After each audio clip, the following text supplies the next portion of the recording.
pads on, but I thought they handled it well. Last day with fans out here, right? So this will be the last opportunity at training camp for the fans to see us, and they've been amazing. They've been loud, all the coordinated cheers, all the sports teams, all the groups. Lots of kids have been here every day. It's really exciting. We'll miss them. So what questions do you have? Do you feel, I mean, this is the last day for fans. Do you feel there's going to be a shift from like training camp mode to more of a regular season mode, or is that a little bit more later than that? Well, I mean, we have a schedule, Jameson, that we're kind of sticking with, so there are different kind of practices coming up, but it's kind of all already built in. Coach, Marcus Williams had a couple of picks today, but obviously he's already an established player. But do you see him getting more and more comfortable with what you guys are doing and kind of playing, freer? I feel like a better term. I do. That's when you're not thinking and you're just reacting. Obviously, that's what you go for, and he can cover some ground. You saw that today, so I'm looking forward to seeing him play. You're going out to Arizona a few days early. Anything special planned that you can let us know about? Or? Yeah, we'll have a team dinner. We've done that every year for the last few years in training camp, and then we've got practices out there at Arizona State. They have a bubble, so we'll see Coach Edwards out there, and they've got some ex-NFL coaches. Coach Lewis is out there. Coach Billick is on that staff, so that'll be kind of fun. But really, we just have a good Friday practice, a Saturday walkthrough before the game. Then we'll be there to play the game on Sunday night. Our guys know it's on national TV. Obviously, the Cardinals are a very good team. It's going to be good for us to be in that environment. John, I think you said maybe later in the week you'll know about whether Lamar's going to play Sunday or Right. some of the other starters. Have you made up your mind on that yet? Right, yeah, Lamar's not going to play. Some of the other starters won't play. There may be a couple other starters that will play a little bit. It's kind of hard to go through every guy, but Mark Andrews isn't going to play, for instance. Tyler Lindenbaum will probably be back in the field Friday doing individual. I don't anticipate him playing in the game, but he'll start working his way back in. It looks like on Friday, we'll see, but that's how it looks right now. John, how important are these next two games for you to see some separation from the left guard battle? It's really important. I mean, hey, if they're both doing great and they're not separating because they're doing great, that's great too. Probably Ben has been the most consistent guy there right now, so just kind of keep rolling from there and see what happens. We still have 2 more games. We still have a good week and a half, a good week of practice left after this game, and then a little bit into the next week. So I would like to think by the 3rd preseason game after the Commanders game that we'll kind of know. So where have you seen Ben Bowers take his game from where it was last year? I think steady improvement. Ben's real steady. He's stronger. Lower body strength has been he's been working on that. Just steady improvement across the board. John, if you get to this point in camp, maybe you have a couple practices in a row where the offense isn't as crisp. Is that a concern at all in the big picture? I mean, is it? Yeah, well, it's a padded day to day. The ones are going against the ones. You got to remember that we're not going ones against twos or ones against a scout team. So it's going to be challenging. There's going to be some push up front.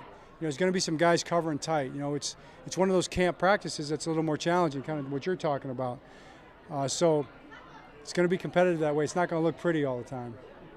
Tyree Phillips, he had some really good blocks in the preseason opener. Seems to be moving well. What have you seen from him and his progress this year? I think he's doing a really good job, like you're saying, moving in pass protection, back and forth, punching really well, not getting bold. He's done a good job with that. The run game's been pretty athletic. He's a guard, more than he is a tackle, but it's good to have a guy like that that can get you out of a jam, get you through a game at tackle if you need it. So I credit him to that. But he's done well. I think he's not out of the competition by any stretch. How's Juwan James in the punt return competition? Yeah, man, they got to go low to tackle him. I know that. The funny thing is, that drill was designed for the ball to be on the ground. We have a certain way we play that when it's on the ground. And we tried to practice it there, but he just ruined the whole drill by catching it. It looked pretty smooth. He did look smooth. I mean, to do it like that's athletic. None of us could do that. Jerry, maybe you were a tight end. Maybe you could do it. Many years ago.